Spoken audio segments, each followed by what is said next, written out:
গভীর রাতে অগ্নিকাণ্ড। কল্যাণী এক্সপ্রেসওয়ের ওপর একটি অপটিক্যাল ফাইবারের গোডাউনে আগুন লাগে। প্রচুর পরিমাণে দাহ্য পদার্থ মজুদ থাকায় দ্রুত ছড়িয়ে পড়ে আগুন বা সেই ট্রান্সফরমারের গোডাউন। ফলে বিপদের আশঙ্কা আরও বেশি ছিল। গতকাল রাত ৩টে নাগাদ খড়দহের বড়বাগান এলাকায় ওই আগুন লাগে। ঘটনাস্থলে পৌঁছে যায় দমকলের ২০টি ইঞ্জিন। ৩ ঘন্টার চেষ্টা আগুন নিয়ন্ত্রণে আসে, তবে কিভাবে আগুন লাগলো তা খতিয়ে দেখা হচ্ছে। ঋত্বিক মন্ডল আমাদের প্রতিনিধি রয়েছেন আমার সঙ্গে টেলিফোন লাইনে। ঋত্বিক, রাতে আগুন লেগেছিল এবং দমকলে তৎপরতা আগুন নিয়ন্ত্রণে এসেছে প্রায় সম্পূর্ণভাবেই। এরপর যেভাবে আগুন লাগার কারণ খতিয়ে দেখা হচ্ছে, কি মনে করা হচ্ছে প্রাথমিকভাবে? দেখো, আগুনের কারণ কিন্তু এখনো পর্যন্ত ফায়ার অফিসাররা কোথাও নির্ধারিত করতে পারেনি। তারা বলছে এই গোডাউন যেখানে ফাইবার অপটিক্যাল কেবিল সেটা মজুত করা ছিল, মূলত সেই যে লাইনিং এর সেখান থেকে করা হতো।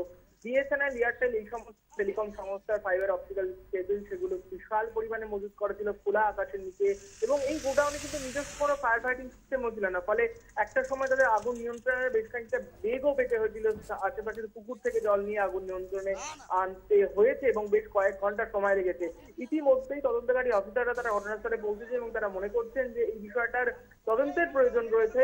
ফায়ারের কাছ থেকে রিপোর্ট পেয়ে ব্যারাকপুর কমিশনারেটের তরফে গোটা ঘটনার তদন্ত করা হবে এবং তারা যেটা বলছেন যে এখনো পর্যন্ত আগুন লাগার কোনো কারণ পাওয়া যায়নি, কিন্তু যেহেতু দাহ্য বস্তু প্রচুর পরিমাণে ফাইবার অপটিক্যাল কেবিলে যে ধরনের বস্তু থাকে, যেভাবে রাবার মেটেরিয়াল ইউজ করা হয়, তাতে আগুন কিন্তু সহজে দ্রুত ছড়িয়ে পড়তে পারে। আর সেটা এরকম বিশাল পরিমাণে খোলা আকাশের নিচে ফেলে রাখা ছিল, সেই কারণেই কিন্তু আগুনটা ছড়িয়ে পড়েছে। কালকে রাতে হাওয়ার গতিও বেশ ছিল, যে কারণে কিন্তু আশেপাশের কারখানা, আশেপাশের লাগোয়া যে কল্যাণী হাইওয়ে লাগোয়া যে সমস্ত পরপর কারখানাগুলো রয়েছে সেখানেও আগুন ছড়িয়ে পড়তে পারতো অনুষ্কা, কিন্তু তৎপরতার জন্য যেহেতু চারদিক থেকে ফায়ার অফিসাররা তাদের গাড়ি দিয়ে জল দিয়ে কার্যত অ্যারেস্ট করে ফেলেছিল, ঘিরে ফেলেছিল একদিকে, সেই কারণে কিন্তু আগুনটা ছড়াতে পারেনি। কিন্তু যারা উচ্চ আধিকারিকরা বিধাননগর পুলিশ কমিশনারেটে তারা মনে করছেন যে গোটা ঘটনার তদন্ত করার প্রয়োজন রয়েছে।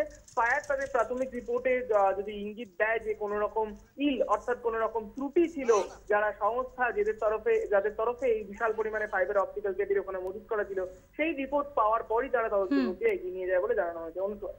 ধন্যবাদ ঋত্বিক।